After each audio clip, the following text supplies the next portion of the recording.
Assalamualaikum warahmatullahi wabarakatuh. Selamat pagi adik-adik. Apa kabarnya hari ini? Semoga kalian semua dalam keadaan baik, sehat, dan siap belajar. Hari ini kita akan belajar mengenai bersyukur atas keberagaman. Subtema 3 pembelajaran 1. Sebelum kita memulai pembelajaran, mari kita berdoa agar pembelajaran kita hari ini dapat berjalan dengan lancar. Bismillahirrahmanirrahim. Raditu billahi rabba wa bil islami dina wa bi muhammadin nabiyya wa rasula. Rabbi zidni ilman warzuqni fahman. Yuk kita simak penjelasannya, diperhatikan baik-baik ya. Seperti yang sudah kita ketahui, Indonesia kaya akan keberagaman, keberagaman budaya, keberagaman alat musik, keberagaman pakaian adat, dan juga makanan khas daerah. Oleh karena itu, kita harus bersyukur karena dapat menikmatinya. Masakan Indonesia menjadi salah satu kekayaan Nusantara. Banyak orang yang datang jauh-jauh dari luar benua hanya untuk mencicipi nikmatnya makanan khas Indonesia yang terkenal dengan penuh cita rasa yang kuat. Setiap daerah mempunyai masakan khas. Nah, berikut ada beberapa masakan khas dari daerah di Indonesia. Nah, makanan khas yang pertama ada dari daerah Kalimantan Selatan, tepatnya dari daerah Kandangan.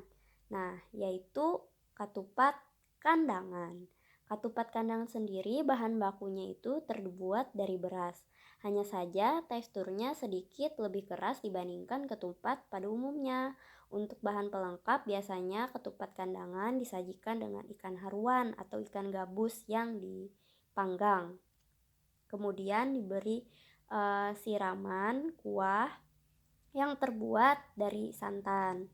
Kemudian contoh makanan khas daerah lainnya masih dari daerah Kalimantan, yaitu daerah Kalimantan Tengah. Makanan ini bercita rasa manis, biasanya bisa disajikan sebagai dessert. Nama makanan ini yaitu hintalu kiluang. Bahan utama hintalu kiluang berasal dari tepung ketan yang disajikan dengan campuran santan dan gula merah seperti biji salak. Selain makanan khas, ada juga bentuk-bentuk keragaman daerah asal, seperti suku bangsa, bahasa daerah, rumah adat, pakaian tradisional, alat musik, dan juga agama. Nah, itu tadi keragaman yang ada di Indonesia. Sangat beragam bukan? Oleh karena itu, kita wajib bangga dan bersyukur atas kekayaan yang tak ternilai harganya. Nah, keragaman tersebut yang mampu untuk menarik wisatawan untuk mengunjungi daerah yang ada di Indonesia. Salah satu bentuk keragaman di Indonesia yang mampu menarik wisatawan adalah makanan, terutama makanan tradisional. Wisatawan yang datang ke Indonesia akan dimanjakan dengan makanan tradisional Indonesia yang tersaji dengan berbagai macam jenis, rasa, hingga bentuk penyajian. Ada berbagai macam jenis makanan tradisional, mulai dari makanan utama seperti ketupat kandangan yang berasal dari Kalimantan Selatan, hingga kudapan seperti hintalu karuang dari Kalimantan Tengah. Dari penjelasan tersebut dapat kita cari gagasan pokok dan gagasan pendukungnya ya.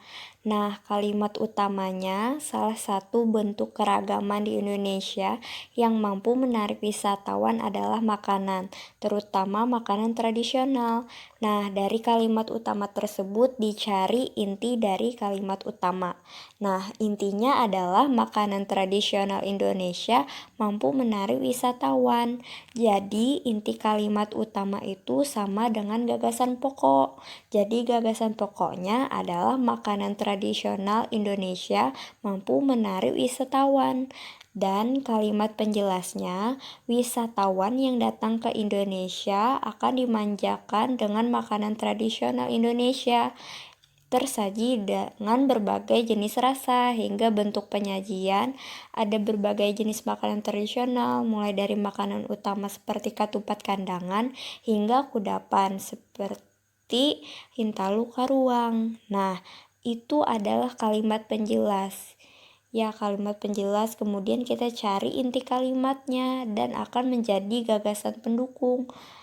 Nah,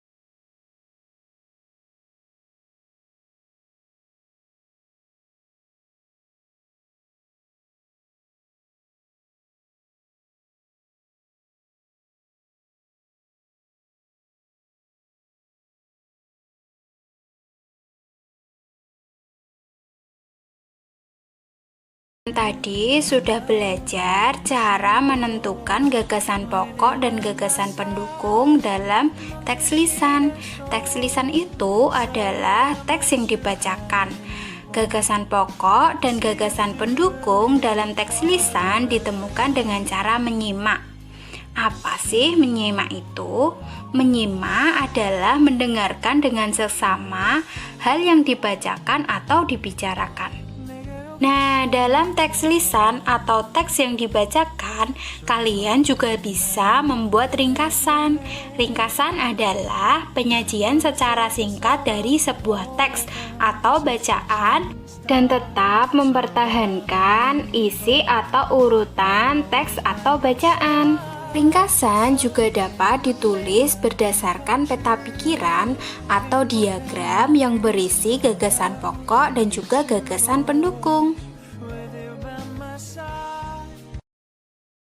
Nah, itu tadi penjelasannya ya. Jika ada yang belum paham, bisa ditanyakan ke... Tahukah kamu bahwa bunyi itu dapat dipantulkan dan dapat diserap? Sebuah kelereng yang kita lempar ke dinding yang keras akan mengalami pemantulan. Demikian juga dengan bunyi. Bunyi juga dapat memantul jika dalam perambatannya dihalangi oleh benda yang permukaannya keras, seperti kayu, kaca, dinding, atau besi. Bunyi juga dapat diserap. Benda-benda yang dapat menyerap bunyi adalah benda yang permukaannya lunak.